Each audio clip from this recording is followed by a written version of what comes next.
Roma, 16 na kabanata. Itinatagubilin ko sa inyo ang ating kapatid na si Phoebe na isang tagapaglingkod ng iglesia sa Cenchrea. Tanggapin ninyo siya alang-alang sa Panginoon gaya ng nararapat gawin sa mga hinirang ng Diyos. Tulungan ninyo siya sa anumang pangangailangan niya sapagkat marami siyang natulungan at ako'y isa sa mga iyon. Ikumusta ninyo ko kina Priscilla at Aquila na mga kamanggagawa ko kay Kristo Jesus. Itinaya nila ang kanilang sarili sa panganib upang iligtas ang aking buhay. At hindi lamang ako ang nagpapasalamat sa kanila, pati na rin lahat ng iglesia ng mga hintil. Ikumusta rin ninyo ko sa iglesyang nagtitipon sa kanilang bahay. Ipaabot din ninyo ang aking pangungumusta sa mahal kong kaibigang si Epeneto, na siyang unang sumampalataya kay Kristo doon sa Asya. Ikumusta ninyo ko kay Maria na matiyagang naglilingkod para sa inyo. Ikumusta ninyo ko sa mga kababayan kong sina Andronico at Junia na nakasama ko sa bilangguan.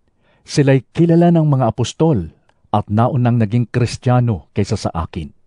Ikumusta ninyo ako kay Ampliato na aking minamahal sa Panginoon, kay Urbano na kamanggagawa natin kay Kristo, at sa mahal kong kaibigang si Stakis.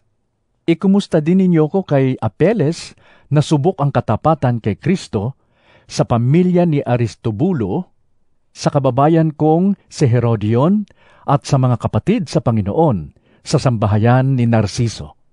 Gayon din kina Trifena at Trifosa na mga lingkod ng Panginoon, at sa mahal kong kaibigang si Persida, na marami nang nagawa para sa Panginoon. Binabati ko rin si Rufo, na magiting na lingkod ng Panginoon, at ang kanyang ina, na para ko na ring ina. Gayon din sina Asincrito, Flegonte, Hermes, Patrobas, Hermas, at sa mga kapatid na kasama nila.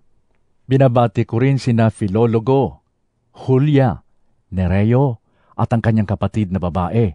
Gayon din si Olimpas at ang lahat ng kapatid na kasama nila. Magbatian kayo bilang magkakapatid na nagmamahalan. Binabati kayo ng lahat ng mga iglesia ni Kristo. Mga kapatid, nakikiusap ako sa inyo. Mag-ingat kayo sa mga pasimuno na mga pagkakampi-kampi at sanhi ng pagtalikod dahil sa pagsalungat nila sa aral na tinanggap ninyo.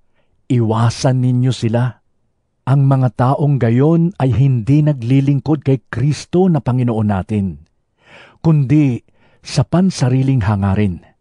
Inililigaw nila ang mga may mahinang pag-iisip sa pamamagitan ng kaakit-akit at matatamis na pangungusap. Balitang-balita ang inyong pagkamasunurin kay Kristo. At ikinagagalak ko ito. Ngunit nais kong maging matalino kayo tungkol sa mga bagay na mabuti at walang muwang tungkol sa masama. Ang Diyos ang bukal ng kapayapaan at malapit na niyang pasukuin sa inyo si Satanas. Sumainyo nawa ang kagandahang loob ng ating Panginoong Hesus. Binabati kayo ni Timoteo na aking kamanggagawa, gayon din ng mga kababayan kong sina Lucio, Jason at Sosipatro. Akong si Tercio, na tagasulat ng liham na ito, ay bumabati sa inyo sa pangalan ng Panginoon.